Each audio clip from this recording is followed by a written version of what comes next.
action.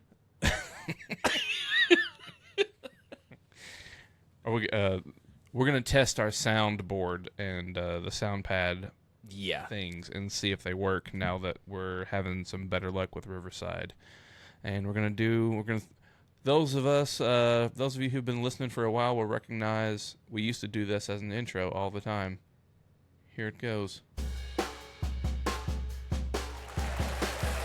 Ladies and gentlemen, welcome to the show. Hey! All right. My word. My word.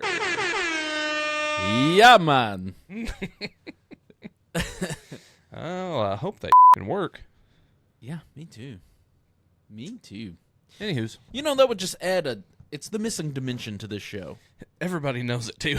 Virtually. Like, we're just like, there's one thing missing, and if they just had the sound worked out, this would probably be the best podcast ever. If I could hear random noise and sound effects during the midst of this podcast, it would be the greatest podcast that's ever been produced.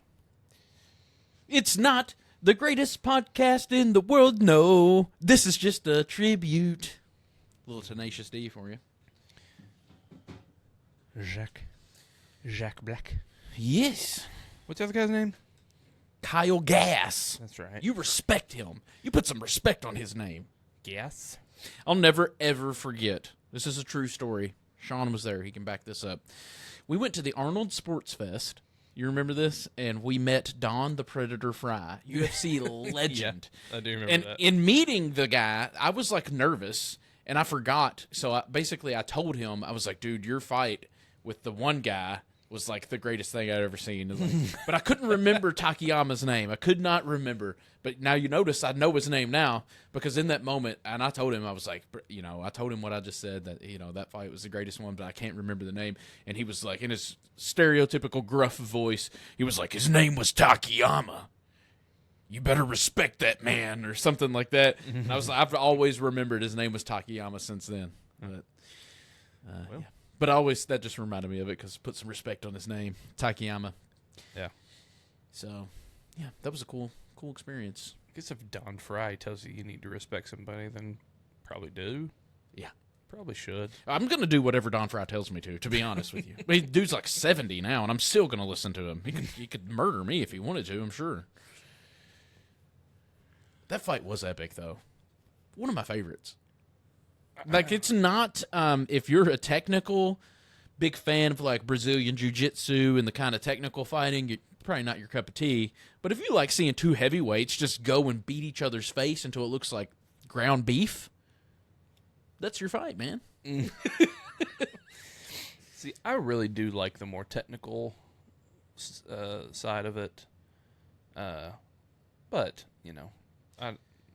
who doesn't like to watch a slugger match? I think that was kind of what I was thinking as well, is like, I also appreciate a good technical fight, but every once in a while, who doesn't want to see two heavyweights just slug each other in the face? I mean, come on. Yeah. I haven't watched a UFC in God knows how long. In ages. Forever. Yeah. So what's up with you? What have you been up to? Oh, Yeah. Yeah.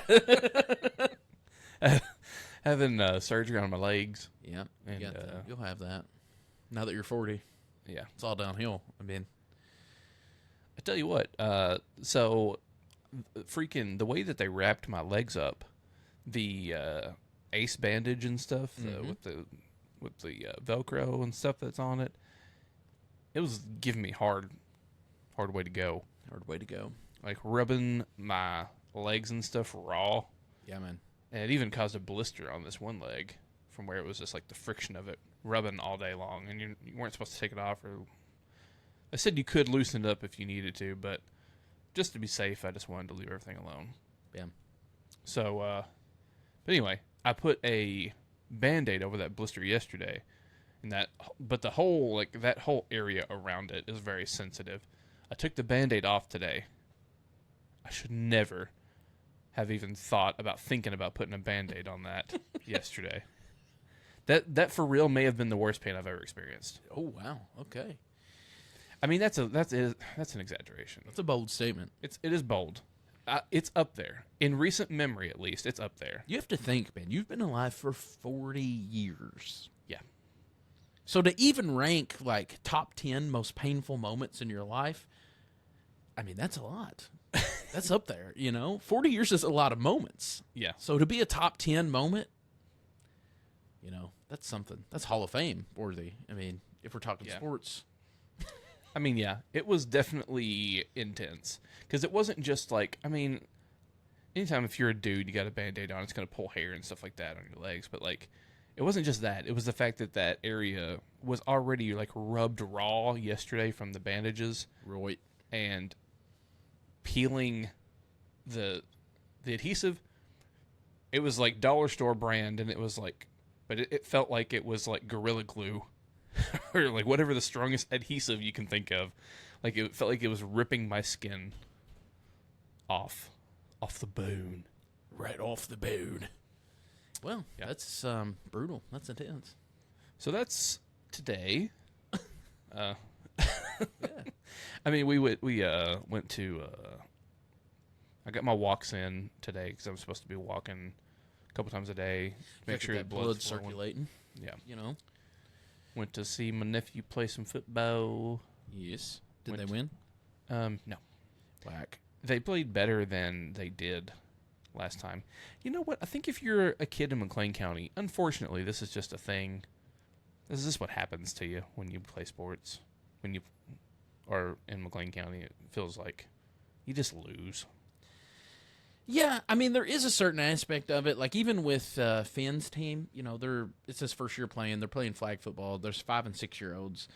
But the other teams that they were playing had, like, 6 kids sitting on the sideline that they could, like, sub in and out. And we had 1 kid sitting on. In the second game, we had 2 kids because there was 1 kid that was late, to the first game or whatever. But still, today we played back-to-back games. And so by the end of the second game, you could kind of tell, like, this other team was a little more fresh than we were because they had, like, they could sub out their whole team and put a whole second unit in. And that's, to your point, that's just because we are a tiny county. Yeah. The pool of kids we have to pull from is smaller. Yeah. So. Yeah, that kind of stuff is difficult for me, even watching my own son, because I've been coaching football for so long. To just sit and watch a football game is not enjoyable for me anymore, because I want to be like that's what I do. I coach football, so like when I see things, I want to like coach. So it's very hard for me to just sit in the stands and watch. I noticed that last night as well, we went to the high school and watched the game. And, like, I used to coach at the high school for, 5 or 6 years. The same coaching staff that's there now is the coaching staff I coached with. So, like, I'm familiar with them. I know what they're running. I know what to look for. And I'm sitting up in the stands and, like, I want to talk to the coach and be like, hey, you need to squeeze that down block because they're diving right underneath him. He's taking himself out of the play. But, like, I know that, but I can't tell him. Right. It's not enjoyable for me to sit and watch it because this is eating me alive. I want to tell you. Yeah. But even watching Finn play, I struggle with that some because, like, today Finn was not trying to get the flags. He's playing flag football, and I'm like, I realize that you're not like a speedster. You're probably not going to get the flag, but at least try. Like, please move. Don't just stand there and do something. Like, but he can. I'm not going to yell at him that from the stands. That's not me. I don't do that. Yeah. But. Yeah, I didn't know if you would try to coach at all within his league, I probably would have, but they decided to have the practices at the exact same time as the middle school, and I'm coaching at the middle school, and I'd already committed to coaching the middle school, and so right. I just couldn't do it, Like, I can't be 2 places at one time, so I definitely would have probably. But also, I've never I've only coached high schoolers, and this is my first year doing middle school, so I don't know what it's like to teach 5- and 6-year-olds to coach, and I probably would be terrible at it, to be honest with you. Oh. I'm more suited to, just like at church, actually, I'm more suited to teaching adults. I'm not a kids teacher. I'm just not suited for that. I don't know. I try with the kids, and I mean, I think I do as well as I think you can do whenever you're dealing with kids that young. But, I mean, it's just hard. But, I mean, it's not necessarily that I feel like I can't teach them, but I think I just would prefer to teach if I'm gonna teach, teach like adults that are, Yeah. because you can get into more higher level stuff, stuff that like, Yeah. You can adapt. I noticed that because this year during Vacation Bible School, I actually helped do the lesson. And the kids were younger, Finn's age was the youngest class. And it took me about a day to kind of figure out what I can, how to participate in this and be effective at it. And then I could figure it out. But it is a learning, it's a skill that has to be learned. yeah. You obviously can't teach children the same way that you do adults. So, Yeah.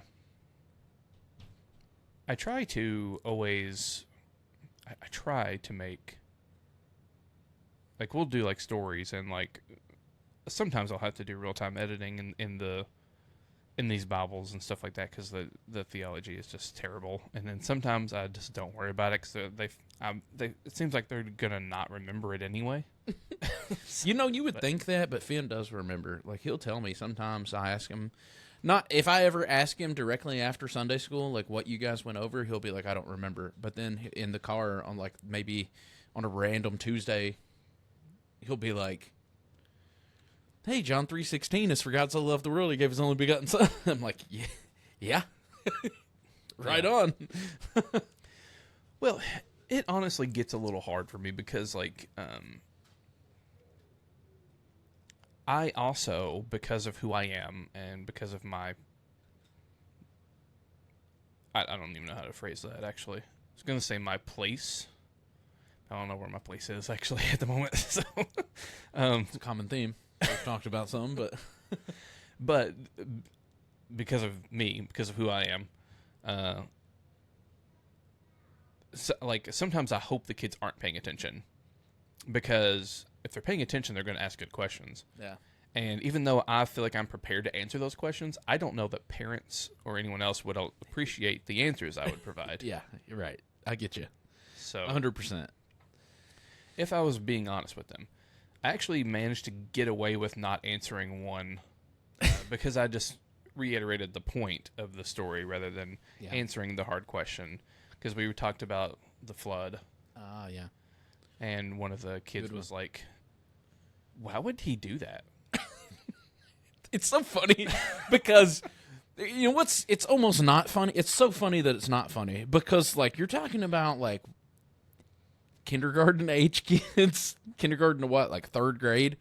In second grade. Yeah. Second grade. Kindergarten to second grade. And even they can hear the story and be like, something's not adding up here.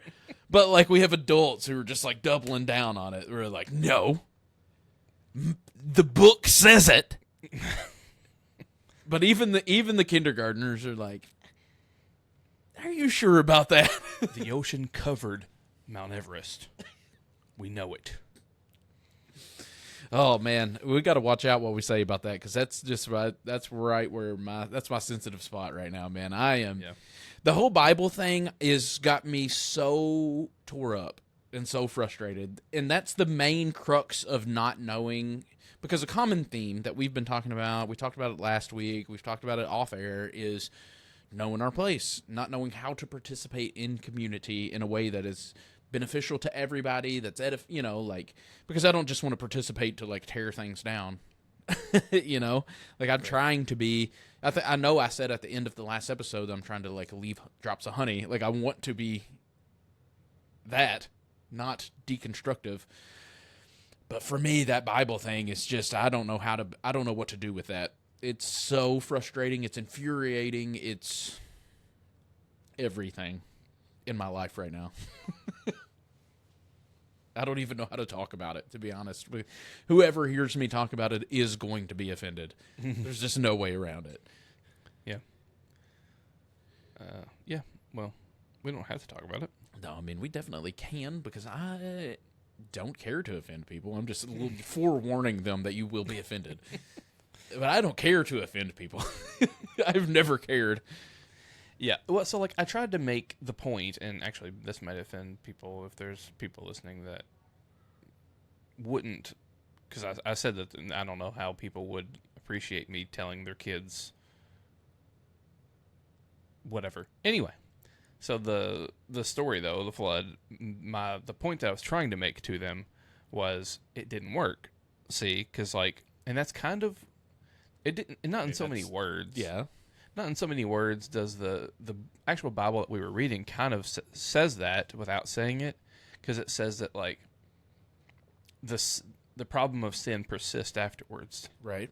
So but that leads you to if the point of this was to cleanse the evil from among you, right? If the whole point is to we're killing for the purpose of getting rid of evil and sin, well, it doesn't work, because the sin it's something inside of Noah himself. It's not right. That's why it makes a point to say that he's a man of the soil. That's the same language used for Cain. That's the same language for Adam. The sin that comes from Adam, and then later in Cain, and then it's in Noah. He is that guy. Yeah. You can't kill it away. It's something that has to be done internal. Right. Absolutely. And that's what I was trying to get across to the kids, and I managed to avoid answering the more direct question, which was this kid didn't know what they were asking when they asked it, but essentially what they're really asking is why does the Bible have this story where God kills a bunch of people in a flood? Right. And that's the answer to that story, I think. It's part of the answer to that question, I think, is to demonstrate that retributive justice, this sort of corporate retributive justice this doesn't work, and we see examples of it over and over and over again. Right. I don't know how to get that across to people, though, and this is sort of what because I messaged you yesterday, and I said, I didn't say it exactly like this, but I basically said, I wonder how much that we miss out on in theology. Bible would be part of that because of our our modern Western mindset, because we just think about things differently than, these scriptures were written. I mean, that is Genesis. That's early Genesis. That's thousands of years before Jesus even lived. You know what I mean? So it's just a different way of thinking about the world and seeing the world. And now in our modern lens, we try to think about things literally and scientifically in a way that generation of people didn't necessarily look at the world. And I don't know what you do with that, because I don't know how you get that across to people that because if you just read what the story says, it says God did this. God sent a flood. He was doing it to kill everybody, to start all over again. And even intelligent grown adults read the story and are if they're more literalist in the way they read their Bible, they're, well, yeah, I don't know what else to do with that. It says God did it. So then they start doing mental gymnastics to make it work, to where well, God did this thing that seems evil, but it's not evil because he's God, and blah, blah, blah, blah, blah. I just don't know how to get that through to people, because what you said makes sense. Why is this story in there? Well, it's to show you it didn't work. So you're saying that God didn't know what he was doing? God did... No, that's not what I'm saying. I'm saying God, that was never God. Right. But the Bible says that God did that. Oh, well, you know what I mean? I don't know what you even do with that.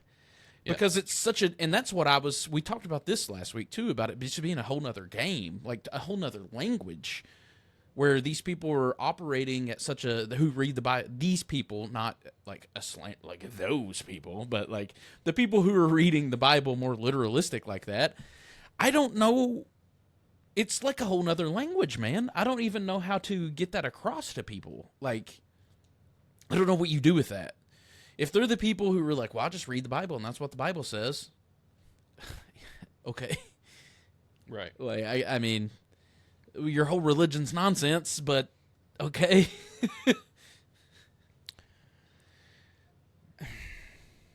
Yeah. I just don't know what to do with that, man. And that's that's the crux of what I was saying about not knowing my place, not knowing how to interact. I don't even know how to interact with people anymore, because it's we are, not to beat a dead horse, but it is almost like a whole nother religion. It's we're speaking different languages. We're playing different games. We're doing we're in a whole different arena. We're not even in the same town. You know what I mean? So how do I don't know what to do with that.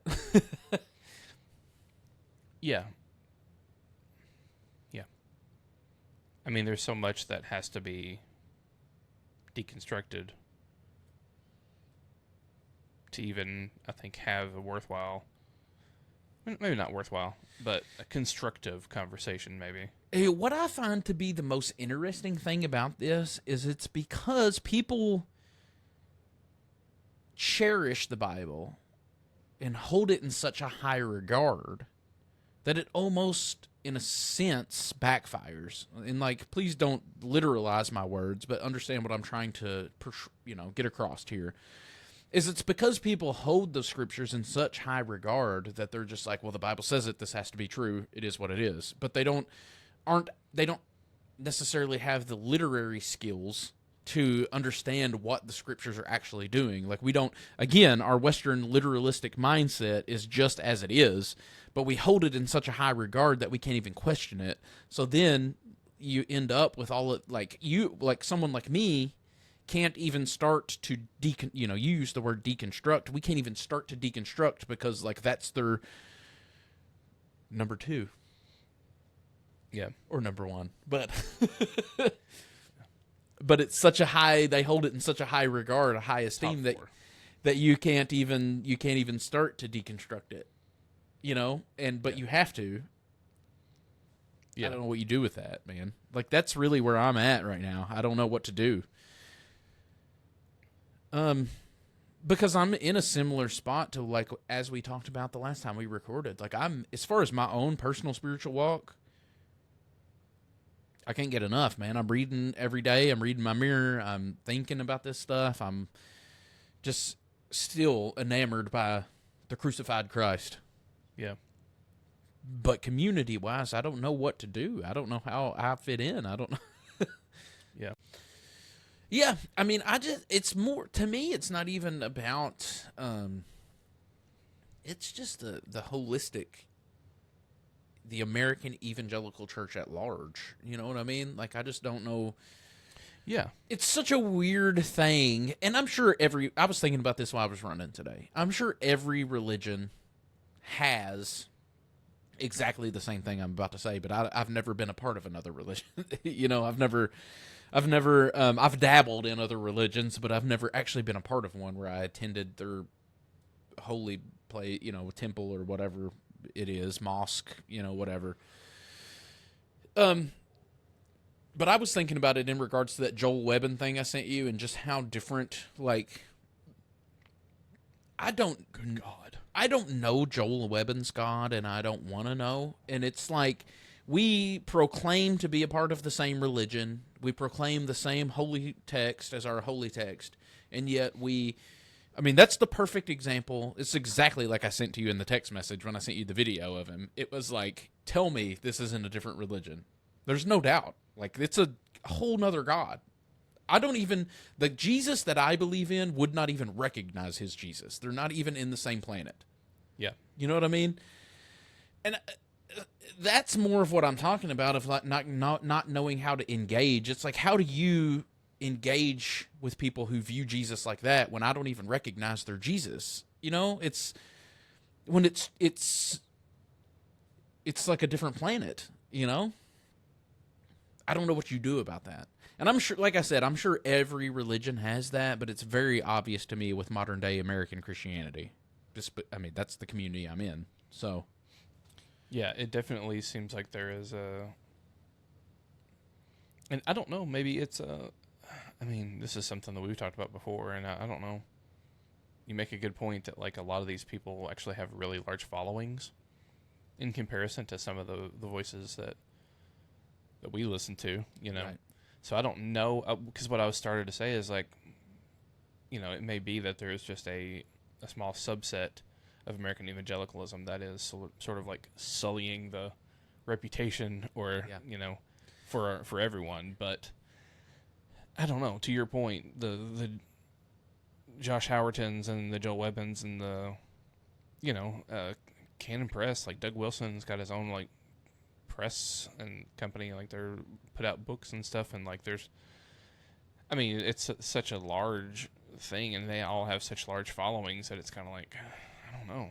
Yeah. I mean, maybe that is the majority.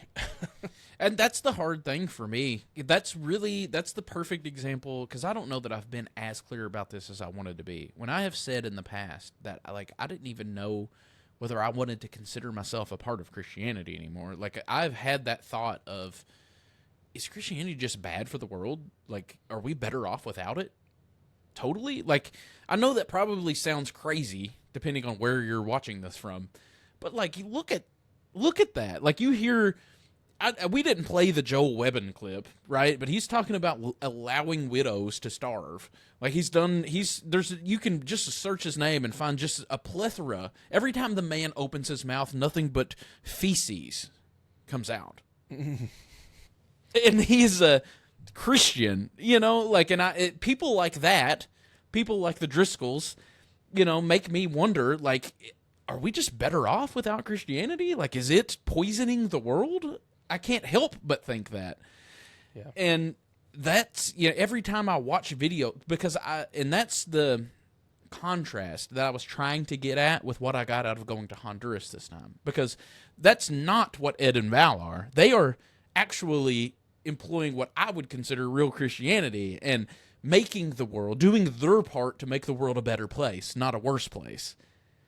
But it's really hard to, like, and that's why I say that it was the perfect timing for me to go to Honduras, because I was at my lowest point ever with Christianity, as far as, like, I don't know if I even want to be a part of this anymore, because it's horrific. The things that are happening in the United States, like, I am terrified for my son. The world that we are leaving for him, the United States of America that is being created for him, is horrific to me. And not because it's secular, not because secularism is taking over. It is literally the people proclaiming Christianity that have me worried for my son's future in the United States of America. And that makes me, man, talk about some, like, conflicting feelings. Yeah. Yeah. Like, it's people like Joel Webbon and Mark Driscoll and those guys that make me worried for the future country that we're leaving for our sons and daughters. But they're part of my own religion. So how do I participate in that? What do I have to contribute to that? Yeah, it really is crazy. It's one of those, like, I know we've made the joke before, like, but it really is like the whole freaking Will Ferrell in Zoolander. Like, am I taking crazy pills? Because, like, it's like, I know that, like if me and Joel Webbon, or Mark Driscoll even, probably like, sit down and, like, talk theology, there's got to be some things we agree on. Has to be, surely. I don't know, man. Surely. I don't know. There's got to be at least one thing, surely. Like, I believe Jesus is God. They would believe that Jesus is God. They would be Trinitarians, right? They would give lip service to the fact that they think Jesus is God, but their Jesus is Antichrist. It's literally opposed to Jesus. So it would it would be the equivalent of agreeing on the surface while completely disagreeing. I mean, I guess that's probably true. It's probably would be more surface level agreement. But, like, I don't know. It really does. It is crazy to me to hear, like, the Joel Webbon thing was crazy, because I assume he's working off of, like, 1 Timothy 5, where it talks about, like, to be clear, the phrase that got me, and this is what he said. He said he was talking about women allowing widows to starve to death, and he phrased it as, these are women who hate the patriarchy and chose not to have kids because they hate kids, because, of course, that's the only reason people don't have kids. Right. As someone who struggled with infertility for 10 years, by the way.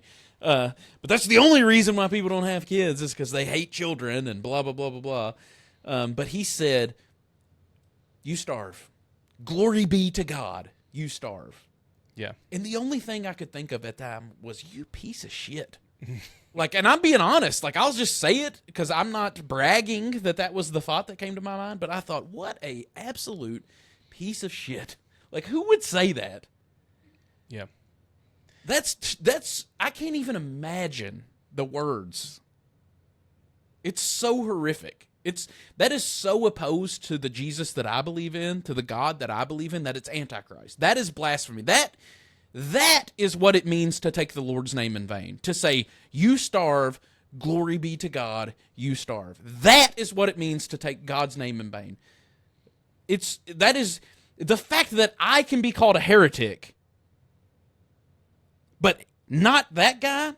But I got fired up the day I watched it for that very reason. Because you have to worry about telling you have to worry about telling kids that maybe God didn't drown the entire fucking world. Right. But he can say stuff like that, and oh man, like I can't. I'm sorry, dude. Like I get so fired up about it. Yeah, I'm gonna have to turn your mic down a little bit because I'm so fed up with it. Like I remember that day, I was so fired up with it. I was thinking, we've been too nice. We've been too goddamn nice. Maybe. Because what kind of world do we live in when I've got to be worried about telling? I don't think God burns people forever and ever and ever without end. And I've got to worry about that because people think I'm a heretic for daring to think God is that good. But this guy can go on there and say, to widows, you starve, glory be to God, you starve, and has millions of followers who are Christians. Yeah. Yeah, it's crazy. So pardon me when I say I don't even know if I want to be a part of this anymore. Are we just making the world a worse place? Like... Yeah. That one, seeing that clip really did kind of push me more in the direction of what you've been saying for a while, and I've been pushing back against, which is like maybe it really is a different religion. I mean, on the one hand, I hate to say that. On the other hand, that really is like his God is hate. His God is not love. His God is hate at that point. Yeah, I mean... That's opposite. It's exactly like I said in the last episode, but if you share, you wouldn't say you worship the same God as Ramdas because he worshipped Hanuman, who was a Hindu god. You wouldn't hesitate to say it was a different religion, but his God looks hella closer to the God you worship than Joel Webbon's does. But you would say, or I wouldn't say you would say, but many people would say that we share a religion simply because he calls his God Jesus, and he says he reads the Bible. I don't know if how much of that I actually believe, but he says he does. But since he calls his God Jesus and says that he reads the Bible and that's his holy text, do we share religion? Like his Jesus is Antichrist to me. It's the opposite of God, which, to be fair, I think he's a grifter. I don't think he's a believer at all. I think he's simply trying to influence people to identify with his, I don't know the man personally, but I find it hard to believe anyone who's an actual Christian, who's actually studied the Scripture, who's actually experienced the Holy Spirit could say the vile nonsense that comes out of his mouth. I tend to think that he is intentionally misleading people so that they agree with his politics because he's a politician. Like he wants, and he's not a politician. He's not running for office, but he's trying to influence politics. The Church of America has to recenter its focus on the person of Jesus if it's going to survive. Plain and simple. That's what all of this makes me think of. Because all of these Christian nationalist folks, all of those folks, you know how many times they quote the red letters? Basically none. Basically none. And it shows. Because if you take, first of all, I think it's a crappy reading of the I think it's 1 Timothy 5 is the text he's probably working off of about like widows being, their family should help them before the church is helping them. I don't remember exactly the reference, but like even then, if I'm remembering right, that's just a crappy reading of it in general. But even if it wasn't, here's the thing: what do we see Jesus doing with widows? What do we see Jesus doing with as far as like feeding people and letting? Does Jesus ever let anybody starve? He fed thousands of people in the Gospels, right? And he doesn't like. What I find the most ironic about it is that he's also very anti-LGBTQ because the Bible says, well, what does the Bible say is the sin of Sodom? Gluttony, not taking care of the poor and the least of these, not taking care of the widows. But he's very anti-LGBTQ because the Bible says so, but let the widows starve. Yeah. So that's why I say I don't for one second think he actually believes the filth, the excrement that proceeds forth from his mouth. It's nothing more than a sham, a show to intentionally mislead people, in my opinion. Because there's literally no way That you actually read the Bible, read the red letters, and you come away with the positions that he has. No, you don't get it from Jesus. 100%, you don't get it from Jesus. Or the prophets. Well, yeah. I mean, I guess if you're literally just trying to pick one verse completely out of context, then sure, you can probably. I mean, hell, you can find a verse to support anything if you're going to pull it out of context. Yeah, that's what I'm saying. I think it's a misreading of one passage from 1 Timothy. But that's what a good liar would do. That's what I was always taught. This is a very stereotypical teaching, I think, but this is what I was always taught of why the lie of the serpent in the garden was so convincing, right? Because the serpent has a forked tongue. There's a little bit of truth, just enough to convince you, but it's a lie, right? Like, what would a good liar do if they were trying to convince a Christian of something? Pull a verse, pull a Bible verse. I mean, hell, the Bible's the fourth person of the Trinity nowadays. Why wouldn't you pull a Bible verse?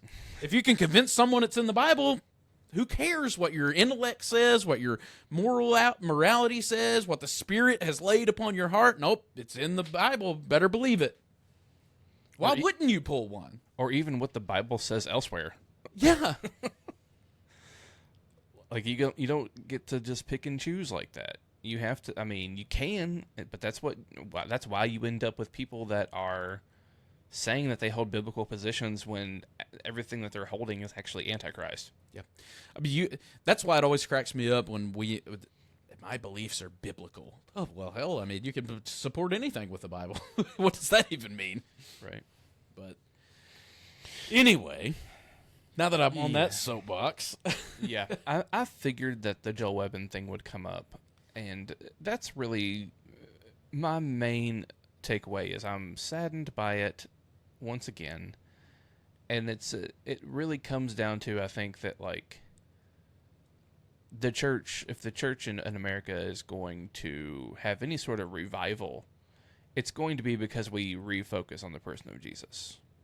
Right now, there's none of that, it seems. That's why I sent that meme to you, and I actually posted it on my story. That was somebody had commented something, and it was it said something to the effect of, what is the one thing that more churches should be talking about?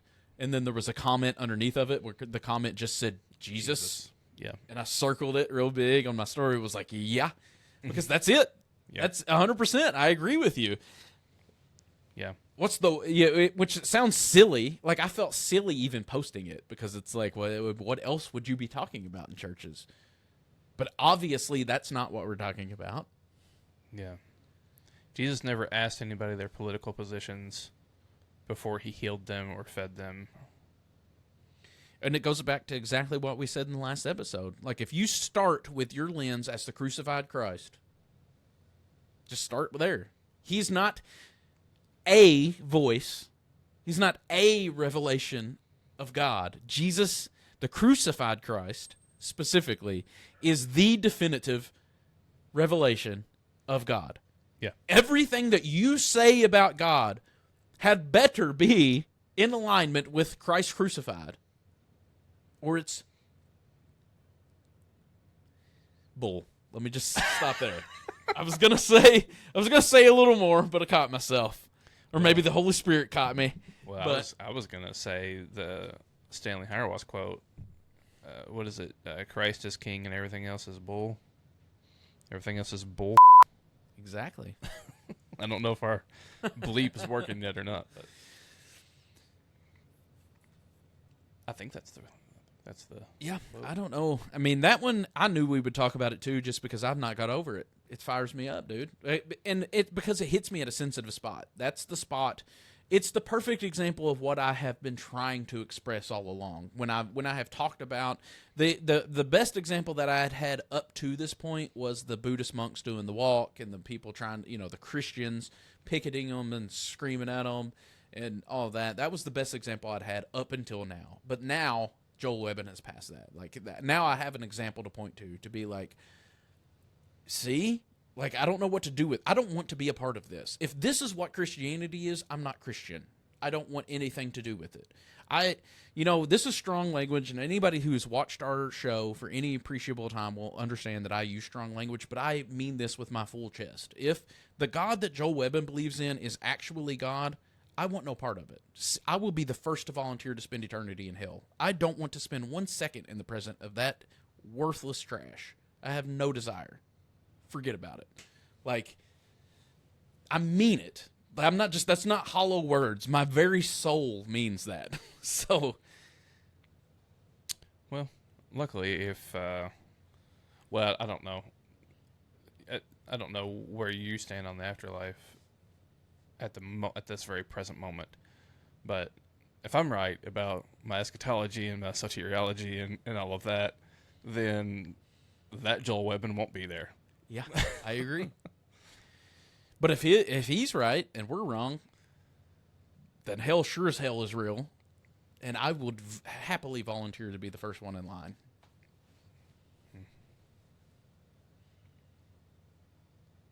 Because I want no part of it. That's making the world a worse place. It's making society worse. It's making our future worse for our children. There's literally nothing good about it. Yeah. And for me, it's not even a matter of, like, the political side of it, which, I mean, that's part of it, but it's not even, like, that's not the biggest issue for me. The issue for me is the complete and total disregard for Christ as the definitive revelation of God. Christ crucified specifically, right, as the definitive revelation of who God is, and that as your standard for anything else. Like that is so dear to me that's what I'm so heartbroken about. It's because, like, literally everything that we're seeing comes out of a lack of that. Well, and that's why I use such strong language, because I said in the last episode, and I will reiterate it here, and I meant it, I have put all of my eggs in one basket, and that is Christ crucified. That's God. 100%. Full stop. If that's not God, I don't want anything to do with it. If that's not who God is, I don't believe a God exists. Like, I am 100% in that bucket, and that's not the God that Joel Webbon's preaching. No. So that's why I don't hesitate to say what I said, even though it's strong language. Like, I don't hesitate with that, because I believe in the Christ crucified. And that's the only God I believe in. And if that's not who God is, I don't believe in God. Full stop. Yeah. Like, not only do I not believe, I don't care if he does. If that's not who God is, I don't care about him. Yeah. Well, there's different directions we could take the conversation, and I don't really know which is the best one. Well, there's a lot of stuff there's a lot of stuff that has happened. We just haven't had a lot of time to talk about. Like, I don't know if you've seen the Ali Stuckey and Monty Mater debate. I watched about half of it. I have seen some folks do videos about it. That's something that occurred, which was cool that it occurred, because I thought it was an actual... I don't like the Jubilee things very often, because I don't think they're conducive to actually getting any good information. I just don't think the format is good. But having one person sit across the table from another person, and they had a clock that every time they talked, they had to click it. Like, I thought that was actually very good. That was very well organized. That both of the people participated appropriately to where, like, they followed the rules. And I actually thought it was really good for that purpose, as far as, like, getting the points that they were trying to get across. They both got their point across. It was what it was, so. Yeah. Now, the problem with things like that is the people who went into the debate on Ali Stuckey's side thought she won. The people that went into the debate on Monty Mater's side thought she won, and there was no real... Right. I don't know how many people are changing their mind from that conversation, right. But maybe. But that's the kind of thing that I wish did happen more, is people who admittedly disagree coming together to have actual conversation, like real conversation, not, like, I know that Matthew DiStefano really did a debate recently with Andrew Wilson, and it was pointless. It was worthless. Like, Andrew Wilson interrupted him every time he opened his mouth. There was nothing that was accomplished. It was a complete waste of time. You know, so like to have something like the Ali Stuckey and Monty Mader debate was nice to see in contrast to the Andrew Wilson Matthew DiStefano. What were they talking about? They were talking about like sexuality and gender roles, LGBTQ, stuff like that. I got you. So yeah, you know, one of the things that I saw, one of the things I thought that I kind of wanted to comment on, and I don't really have a whole lot to say about it because I didn't watch the thing, but it came across my feed. It was labeled as a Christian nationalist debate. However, it was Joe Rigney, which is like Doug Wilson's like secondhand guy, right hand man, who probably is a Christian nationalist. Yeah. Oh yeah, definitely, 100%. He's also I think he was the originator of that whole empathy is a sin idea. Nice. And then Ali Stuckey wrote a book about it, but he wrote a book first, I think, before she did, basically making the same kind of argument that empathy is a sin. So it was him and Doug Wilson on the one side of the debate, and on the other side it was Al Mohler, it's like the head of the SBC. Exactly. What? and another guy that I cannot think of his name. He's not as well known, and from what I hear, he's more of a moderate on the... Like, if there's anyone in there that actually you might think, like, oh, maybe this is actually a debate, it was that guy. So you're putting four Christian nationalists in a room, and they're arguing about which one is the most Christian nationalist? I guess. I don't know. But, yeah, I thought it's like, all right. Whenever I saw who was on it and what they were talking about, I was like, we're using the term debate very, very loosely here. Yeah. Because I don't know how there's any debate going on here. I mean, I don't know. I don't know Al Mohler's position well enough to... I don't see a whole lot of disagreement between Al Mohler, though, and Doug Wilson on a lot of things. I mean, there may be some. Yeah. But then was another guy that I wish I could remember his name, but I can't remember his name at the moment. But he was supposedly, from what I hear, he's someone who is a little bit more moderate. I mean, probably still not that much different than the other ones, but more so against Christian nationalism. But I haven't watched any of it. So, because I just thought it was interesting when I saw that it was a debate and it was those guys. I was like, what are they debating? What kind of debate is going on here? And it doesn't seem like there's way more agreement than there is any kind of differences. Yeah, to be honest with you, and this is just my own conspiracy-minded self, the way that I think that kind of thing is intentional. Because people like Doug, who are extremists, like Doug Wilson, can frame something like that to be a debate, and all it does is shift everything to the right or to the left, I guess, if the left was to do something like that. Right. But it shifts everything to where now Al Mohler's position seems like the moderate position, even though he's radically right. It now seems normal. You know, like it's simply a ploy to move everything in the direction he wants to move it. Like, Doug Wilson's not a moron. He knows what he's doing. Right.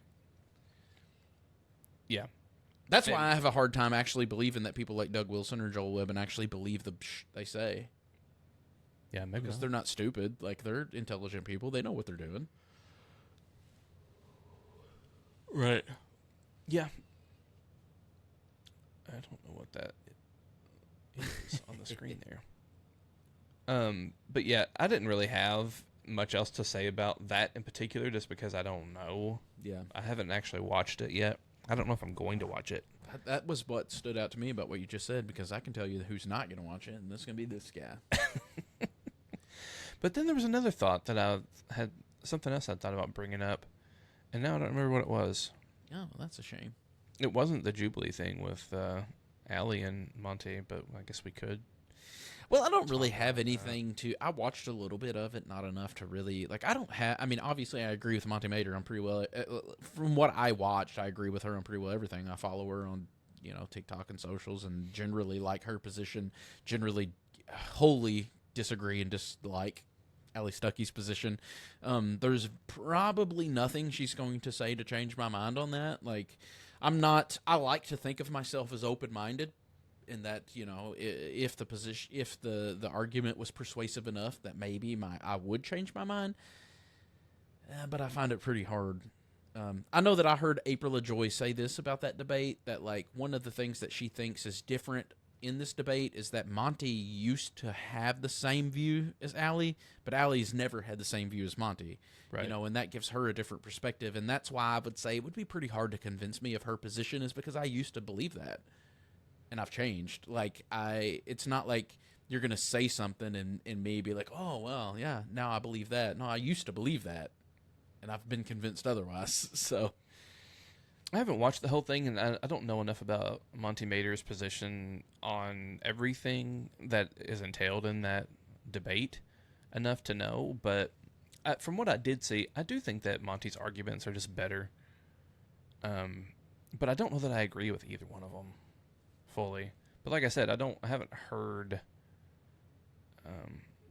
Monty's arguments like in their entirety. I haven't heard her say all of the things that are interesting to me. I mean, I know I heard enough about their perspectives on like abortion rights to like know what was said by both parties on that. Obviously, like I'm a pro-choice person and agreed with wholeheartedly with everything Monty said, compared to Allie's position that I find utterly nonsense. But see, here's my thing. I don't necessarily even find, well, it depends. I don't know. I don't want to say this because I don't know enough about, I guess I don't know enough about either one of their positions, like I said, to say anything definitive. So I don't know. I don't think that the general position that Allie holds, I don't think that it's nonsense necessarily, but I don't think it can be argued in the same way that Monty's can. I'll say that. Yeah. I don't know if that makes sense to anyone else or not. Well, I mean, I just find Allie's position to be wholly nonsense, to be honest. It's not, I don't find it to be rooted in Scripture. Like, it's one of those very, like what we were just talking about, where, like, can you go through and pull a random verse here and there that seems to, well, yeah, you could do that with anything. You could support slavery or, genocide or, anything that you want to if you're going to pull random verses. But, like, I don't think even the position that I don't think any of the verses that she wants to use actually say the things that she wants them to say. To be honest, I think Monty's got a better position on the scriptural position. Even though she doesn't, I don't think she would say, and I don't think she said in this argument or in the debate that she would even hold that same standard. But like, if you're gonna use the scriptures, if that's your standard, she's got a stronger leg to stand on. Like, I feel like Allie's position is just trying to make it say what it wants to say, what she wants it to say, rather than taking it on its own voice and own terms. And that's why I say I think it's wholly nonsense, really. Like, I think that God is life, and does, which even Monty, she actually said this in the debate. I wish I lived in a world that abortion didn't need to exist or didn't exist, and I would say the same thing. I think we all think that. I mean, well, that's why I say I don't know that the position is nonsense. That's what I mean by it. Yeah, because for me, on all the levels that you're talking about, as far as like having a case that can be made scripturally or even from the history of the church or all of these things, I would really do think that Monty's arguments are stronger. And I don't think that Allie really has any really solid arguments. In that sense, if we're leaving it at that level, then yeah, nonsense. But when I say I don't think her position is nonsense, I mean it from that specific point of view of like, I think that there is, at least in me, there is a sort of natural, and I think what you're naming is the thing that I'm talking about, which is like, I wish it just wasn't a thing. Yeah, but that's Monty's position, not Allie's. That's why I said it's wholly nonsense. Like, her position is abortion is this, and therefore it should be illegal. Like but I Monty's think position is that yeah, we all wish that abortion didn't exist. We wish that in the world that we lived in wasn't in the state it is, but it is in that position, and therefore, that's But I think that what's driving Allie's need to try to prove it from the Bible and all the stuff is that visceral reaction that I'm talking about. The thing that, like, I think at the core, that may be the only thing they agree on, actually, is that they wish that it didn't exist. yeah. Like, that's what I'm talking about. I don't think that desire to, like, I don't think the arguments are good, but I think the thing inside Allie, and then all of us, I think, that drives them to make the arguments is the common ground that they hold, and I think that is a good intuition, a right intuition. Right. I just don't think that her arguments are as solid. But that's what I mean when I don't... I think it makes sense on that sort of, like, on that level. I don't think any of the arguments make that much sense in comparison to Monty's. Yeah, I mean, I guess if your standard is just that Allie thinks abortion is a negative, not a great thing, then like, okay, yeah. But other than that, I don't think that she says anything worth hearing, to be honest with you, on that topic. I mean, I think that that's just me personally. I mean, I think I wholly agree with everything that I heard Monty say on that topic. But yeah.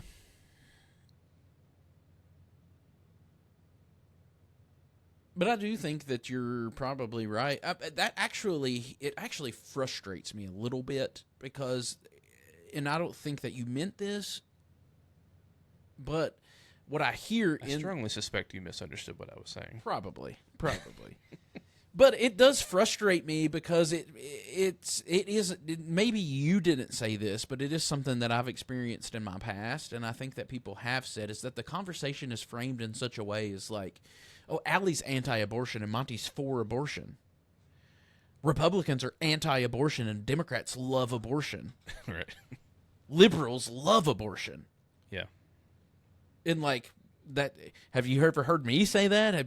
Monty literally said in the debate that she wished she lived in a world like none of us like. It's not like we're like outside abortion clinics celebrating abortion.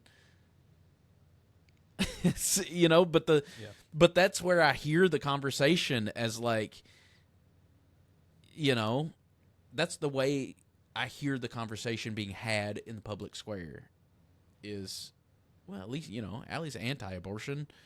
She's against abortion, so at least she does have a point there. Well, it's like, well, hell, we all wish abortion didn't exist. Like, that's not really a position to have. Who do you know that's celebrating abortion, that loves abortion? Like, no, we're all anti-abortion. We all wish it didn't exist. But even hearing it phrased that way just kind of shows how everything has been, like, propagandized to that point, So, actually, to be honest with you, that's the only part of the debate I remember listening. I might have heard more of it, but I was trying to listen to it while I was working. I only heard him talk about abortion. It was the only part I cared about, I guess. I think that's all they did talk about. Maybe. Pretty sure. But one thing that Monty said that I thought was interesting, that I think that maybe, I think it's true to a certain extent, but I think that it's one of those things where, like, I'd have to look into it more, because she brings up church history, and like everything she said is factually correct.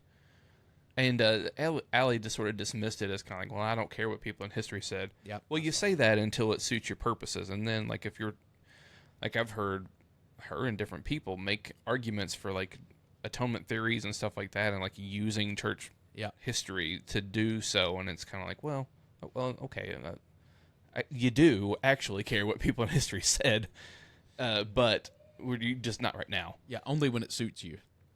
But I will say that I'm pretty sure, though, that prior to Augustine, because that's as far back as Monty went, was that she quoted Augustine.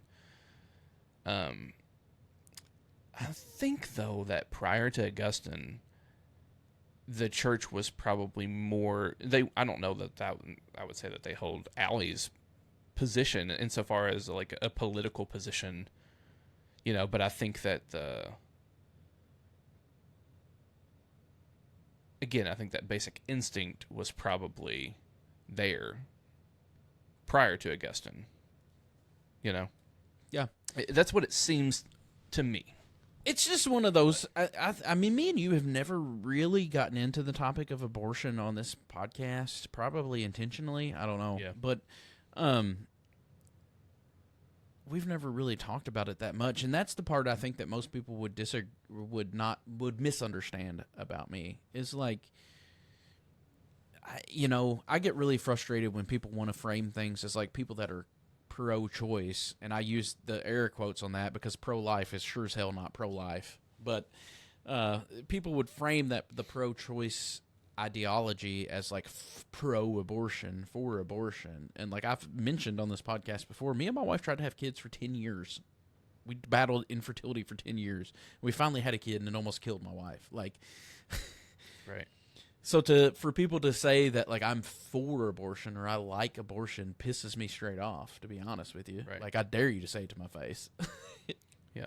Nobody ever has. I wonder why. Like, right. It's a frustrating topic. Like, obviously none of us are for it, but it's really frustrating for someone like me who can see, like, it's the same thing that the conservatives say about gun rights. Every time you want to talk about, like, well, mate, we have an awful lot of school shootings. My son's about to start kindergarten. Like, maybe we should do something. Well, we can't do anything. If you try to implement any sort of legalities to it, it's just going to keep guns out of the good guys' hands, and bad guys are going to, if they want a gun, they're going to get it. Well, like, just apply literally the same logic. It's literally the same thing. Like, I'm not saying I wish that we didn't have abortions, and I think it is our responsibility to support people to where they don't need or feel like they need to have abortions. Right. That is our role. I 100% support that. As the church, that is our role. You know what doesn't get you there? Saying, you starve, glory be to God, you starve. That is why people are having abortions. Like, right. I don't freaking know. I wholly agree. As the church, that's our responsibility. Take care of people. Give them options. Don't support policies that make people feel like they have no other choice but to abort their pregnancies. If you give a shit so much, like you say you do, then do something about it. And that's where I get really fired up about it, because I do care about it. But all of the people, you know what being pro-life is, really? It's being able to say I did something about abortion without doing about it. I didn't do anything. It doesn't cost you anything. You don't have to be that person that's struggling, that doesn't know how they're going to feed that child, that doesn't know how they're going to provide for that child because they can't go to work because they can't afford childcare, but they got to go to work because they can't afford food, because you're not adopting those kids.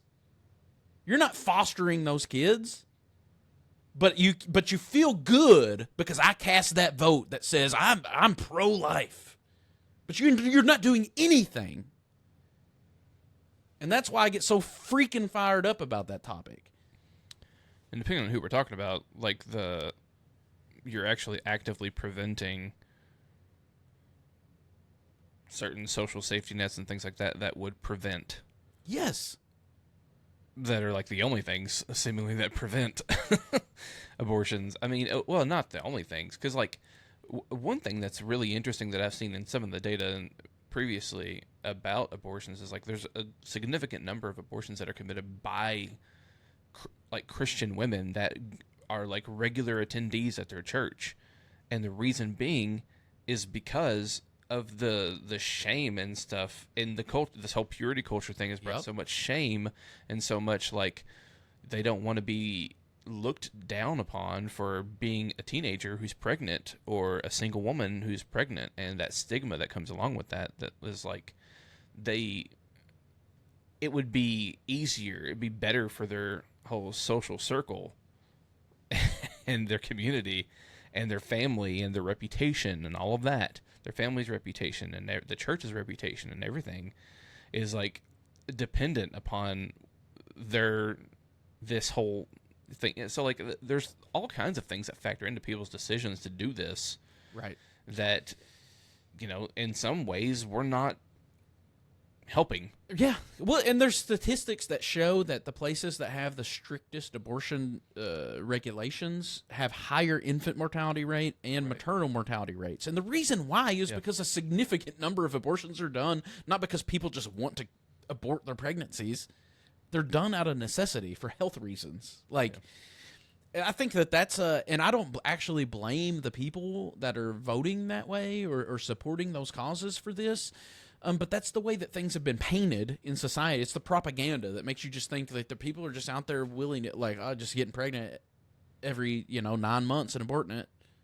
And because they want to, because they love it, because we love abortion. Like, that's generally speaking. Are there people out there like that? Maybe, probably. Like, there's people out there who are serial killers. There's people who do all kinds of crazy stuff. So do people like that exist? Probably.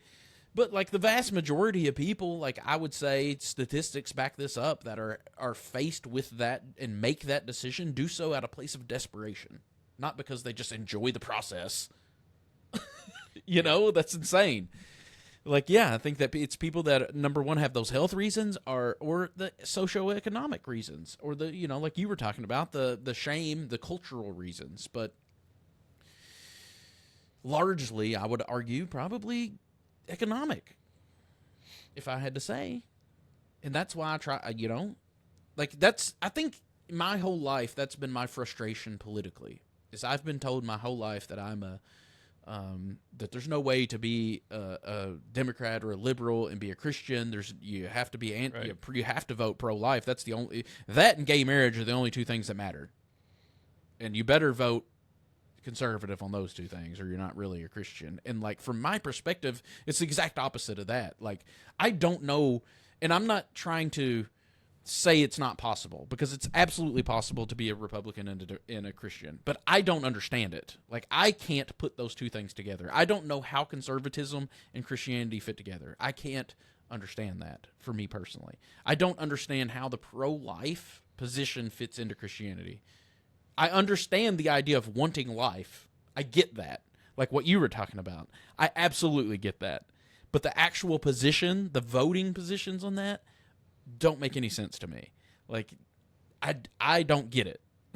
And that's where my whole frustration politically has been I've seen this since I was like 13 years old. I've been frustrated with it. So, yeah, well, I think the key there, what you just said, is that I don't think anybody has the right to be saying you can't be a Christian and vote X, Y, or Z. Right.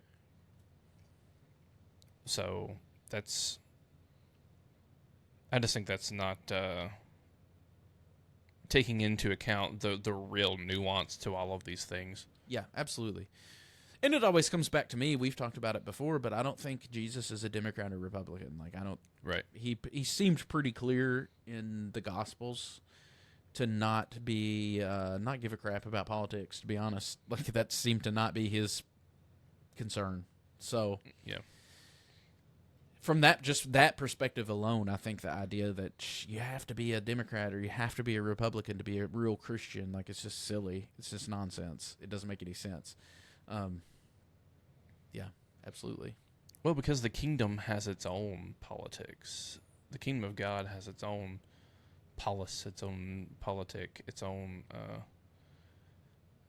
It's its own kingdom. The kingdom of God is. He says, my kingdom is not of this world. Like, it is a kingdom that is, it doesn't neatly fit into one box. That's why he has Simon the Zealot and Matthew the tax collector, as he calls both of them to follow him. And, Matthew leaves his tax collector booth, and seemingly Simon puts down his sword. Like, Peter picks one up later, but he gets rebuked for it. Yeah. Like, the whole point is that, to me, it seems like what Jesus is doing is calling people out of those rigid dividing lines and saying, get behind me, follow me, Yeah. He is the one that unites those things and unites them in a way that is neither tax collector or a zealot. And it's neither right or left. It's not right. Any of these things. The politics of Jesus doesn't neatly fit any categories of we have. And I tried to say what I did in a way that made it pretty clear that like I recognize my own biases, and I recognize that like what I'm saying is I don't understand it. That doesn't mean I don't understand all of reality, right? Like that doesn't mean it's not true. I'm just saying I don't understand it. Like I don't know how those two things fit together to make one cohesive picture. That doesn't mean they can't come together to make I'm trying to articulate that in a way that gets that across. It's like I recognize my own limitations and my own biases and my own, Yeah. Unfortunately, people haven't extended that same courtesy to me throughout my life. If you can't tell by the way I've talked about it. Yeah. Yeah. Yeah. You know what? I didn't know we were going to go this direction at all. I was not prepared for this. To be honest, I didn't know what we were going to talk about today. I had no plan. I figured we would talk about the Joel Webbon thing and some Christian nationalism stuff. To be fair, none of this stuff has really been on my mind that much. Well, you probably couldn't tell by the passion that I have for it, but honestly, I've really been diving into more of that whole, like, what if we're just asking the wrong question? I keep thinking about that. Like, what if I think that's the easy way to phrase it. What if we're asking the wrong question? But I just mean, like, what if it's more on that line of what we talked about in the last episode with Barabbas. Like, what if we just have the wrong expectations for God? What if because it's so foreign to what we expect or for what we're looking for that we miss what's right in front of our face, Like I can't get off that topic. I keep thinking about how applicable that is to every aspect of our life, about how I've thought about it from I guess what you'd consider positive aspects and negative, right? I've thought about it from the aspect of like healings. Like I've really, again, that's another topic that I've thought a lot about. We've talked about it at length, on this on this podcast. But I've thought about it from that perspective. I've thought about it from the perspective of the afterlife. I've thought about it from, every angle, really. I haven't exhausted all the angles. That's not what I meant to say. I meant to say just I've thought about it from a million different angles, I guess. But it's just a really cool thing. Like it can lead you a lot of different paths to think about. Like, what if we just have the wrong expectations? What if I'm asking the wrong questions? What am I missing? Because my expectations cloud my judgment, what am I missing? What do I fail to see? Right. It's pretty cool, but that's what's really been on my mind a lot, I've thought about that at length. Yeah, I haven't really been thinking about that at all, other than when I talk to you. Yeah. I don't really know where to go with that because I don't have any conclusions. That's the thing about thinking about it, is I don't have any conclusions. I mean, like I said, I've thought about it from positive angles and negative. I've had arguments with you in my head about it, which I think is my understanding is that's probably a sign of mental illness. But yeah. Well, having I fake arguments in your head. I do that too. So I guess both of us are mentally ill. But yeah, that's where my mind's been. Yeah, I'm on. You know what? My mind has been. I have not been thinking about much theologically. One day, honestly. You're going to get through this. You're going to quit backsliding. Surely. No, I've been really. I've been trying to dedicate more time and energy and money and stuff like that into trying to really start working on this. This project, this music project that I talked about before, trying to make a Christian Universalist concept album, basically metalcore Christian Universalist concept album, like a full length, like 10-song album. I want to self-release it on, like, just put it on Spotify, and just to have it done, and I want to make it as good as I can make it. And I have almost no experience doing recording and producing and all that. I may, once I get done as best as I can get it, I may actually send it to somebody to see about getting it mastered. But I don't know. Depending on what it sounds like, I may just put it out myself. I've got nothing to help you there. I mean, I did go to college, and my degree is in mass communications, and part of it was recording and doing all that stuff. But I graduated college in 2009, so Yeah. All the technology's changed. Everything is different. Yeah. That might as well have been 1869. I mean, as far as technology is concerned, I'm worthless to you. It really is crazy what you can do now with like the plugins and stuff like that. Like you can, like how close to like a finished album sound you can get. I mean, it's still not like you're not going to get all the way there with just the plugins.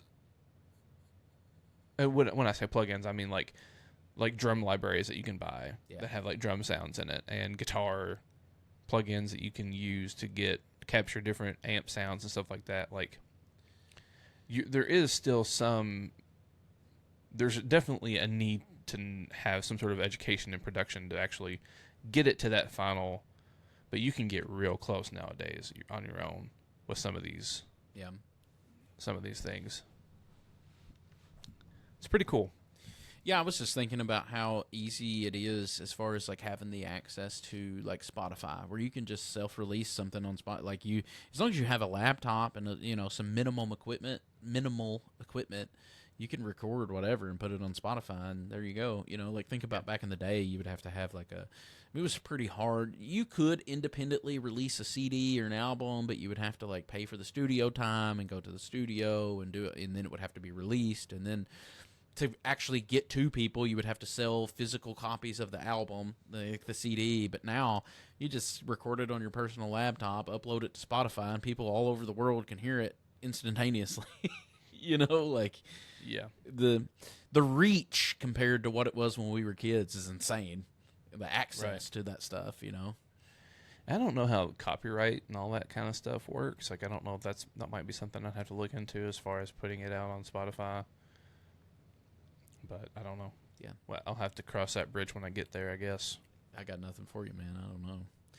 To be honest, I haven't been spending this much time listening to stuff. That's kind of weird, actually, considering where I'm at and how much I've been thinking about some of this stuff. There for a while, I was listening to stuff all day, every day, like listening to YouTube videos or podcasts and just reading and blah, blah, blah. And now I haven't been listening to stuff that much when I work. I'm mostly listening to music or when I'm in my car, when I'm running, because I would get to running and try to listen to a podcast and then realize I missed the 20 minutes of it because I'd zoned out, So I'm not going to listen to something just to listen to it. I want to retain the information, Yeah. So I'm actually listening to less now, weirdly, as far as YouTube and podcasts and stuff. I'm reading the Mirror every morning, or trying to every morning, Yeah. Other than that, it's just more when I have some quiet time thinking a little bit to myself, but. Yeah. Yeah, I mean, with before I was really focusing and zoning in on my diet and exercise and all that, and then with me having to have these surgeries on my legs, having some downtime, some off time because I can't lift right now. Yeah. It's given me time to focus on something else, and it's been music. I haven't been reading a whole lot. It's kind of funny how you get in those places with your own spirituality to where it just depends on like what's going on, like, I don't think there's always a need to wrestle. Like, I think wrestling with things is good.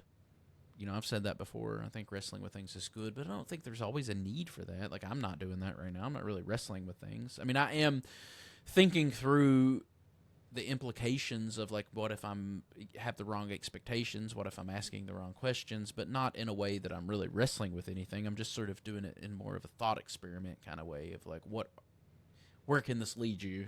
As more of a fun exploration. I'm not really wrestling with anything. So there's not always a need for that. I don't know. I mean, yeah, some people that may come across as backsliding or lukewarm or whatever because I don't feel the need to always like need an answer and to dive in, but like I think that's part of the finished work of it all, right? Is you just come to the realization that it is finished. Like, what about is there room for growth continually? Sure, yeah, obviously. I don't have it all figured out, never will. that doesn't mean that you always have to be wrestling with something, you know? Right. Yeah, I haven't been wrestling with, as far as like stuff like that. I haven't really done a whole lot of that in a while, actually. But yeah, I mean, I still am listening to stuff and reading stuff here and there. It's just not as much of a focus as it was at one point. Yeah. You know, I tell you one thing that always inspires me though, listening to like a lecture series or a sermon from Chris Green or BZ, like those things inspire me a lot. Yeah. And that book on Revelation, Thinning the Veil, from Shane Wood, that was really good so far. I haven't had a chance to get back to it to listen to it again because I want to make sure I can actually pay attention, right, and listen to it. So I've been listening to when I do listen to stuff, I've listened to a little bit of. I've been keeping up with Damon Thompson's. You know, he does this weekly sermon or whatever because he's pastor of a church. I've been listening to some of that, which I like pretty well. There's some things that rub me wrong about that guy, but I like it pretty well. He's generally a pretty solid message, you know. I haven't listened to anything from him in a while. He's got some pretty decent stuff. So I've been listening to that, but really for me it's more the mirror stuff, you know, like reading my mirror Bible, and I've been interacting a little bit with that group on Facebook, watching their videos on YouTube, sort of their study, you know, their recorded study Bible studies that they do, but it's just very edifying, I think. It's kind of set me in that mode of like reading and studying and thinking, but not really wrestling with things, you know? Like, I don't know how to explain that, I guess, but yeah, that's been the main thing for me. I've been trying to read it first thing in the morning, actually. It kind of sets me up for, starts my day, you know, because I'll set my alarm for 4. I get up and drink some coffee, and usually I would play around on my phone, do whatever, until about 5. Then I go run. So about an hour of like, gives me enough time to drink a couple cups of coffee, go drop a deuce, go run, you know? Yeah. And I've been trying to read my Bible in that time instead of just aimlessly scrolling on Facebook or TikTok or whatever. So, yeah, kind of a good way to start the day, I think. Gets my mind on the things that are important to me. Yeah. It's easy to get distracted from the things that are important to you, you know? But if you start your day with it, like, fresh on your mind, you're like, well, yeah, this is important to me. Yeah. So. Yeah. So basically, I am a backslidden, on my way to hell, sack of sinner doo-doo. Basically, yeah. I think most people would say that about me more than you, actually. Aw, nuts. I don't know what people think about me. Don't care, actually, but yeah. Been reading John. It's a good one. John? It's a good one. That's another thing I actually really like about the Mirror is it groups things together differently. So he has John and then 1st, 2nd, and 3rd John back to back to back. And so I'm just I started with John, and I'm going to read through the whole thing, you know, 1st, 2nd, and 3rd John, which those are really short books anyway. John is the longest. The Gospel of John is the longer one, but John is so good. It's a very good one. So, but I do think it's the perfect example of what I was talking about at the onset of not just our Western modernist mindset is so different, because it's pretty clear when you read John that this is not a historical account. Like, it doesn't even agree with the Synoptic Gospels as far as the historicity. Like, the order's all messed up. It's pretty clearly like whoever wrote this was trying to get something across to you theologically, not historically. Like, it's a, you know. Yep. But it's just very. We miss that, I think, so much because our modernist mindset needs things to be literal and historical. Like, oh, good Lord. Yes. Yeah. Yeah. It's kind of funny how all that stuff adds up, right? Like, I never planned to read John right now. It just happened. Like, I read all the epistles of Paul and was like, oh, I'm going to read. So the mirror only has Luke and John as far as Gospels. There's no Matthew and there's no Mark yet. Like that's just he hasn't got to that yet. So I wanted to read one of the Gospels, and I was like, well, I'm going to read John. I didn't plan on it, but then it just goes right along with like where my mind has already been on some of the stuff, you know, as far as the mythology and the modernist mindset, etc. Yeah, yeah. So Yeah. I'm finding a lot of that right now in my own life, where things just sort of coincidentally line up like that. Yeah. That's good. That's the Holy Spirit working. Could be. Could just be me reading into things, but Could be. Well, there's plenty more that we could say about that, but maybe we have that conversation offline. About what? John? Yeah. Okay. Are you good to wrap up? You got anything else No, I feel like I've said my burning inside of you? I've cursed. You did curse. I have slandered people. I've called people names. I've done every negative thing that I could possibly do on this episode. So This one probably is going to rub a lot of people the wrong way. I hope so. Tell me about it. Let me know. How have I offended you today? Leave it in a comment. Yeah. Some people maybe will. Some folks. If you do, I probably won't see it. Sean will. I will be the one that has to deal with all the nonsense. So whenever you leave us a comment, just know that Sean usually checks them, and it's not me. So you can cuss me, but you need to make sure that you know that Sean's the one that's probably going to read it and tell me about it. So, yeah. So your cussing will be secondhand. Yeah. Secondhand cussing. So when you cuss me, just make sure that you put it in the proper tense and know that you're not actually cussing at the person writing it or reading it. My God. You're not actually cussing at the person reading it. He's going to have to interpret it and then pass it on to me. So when you comment, just say, hey, you guy, you tell that other guy that I said I don't like that. Yeah. And if you don't like anything I said, I don't care. So if you're going to cuss me about it, it's probably a waste of your time. I don't care. Yeah. I guess. Are we ready? Yeah, I'm ready. Ready to wrap up?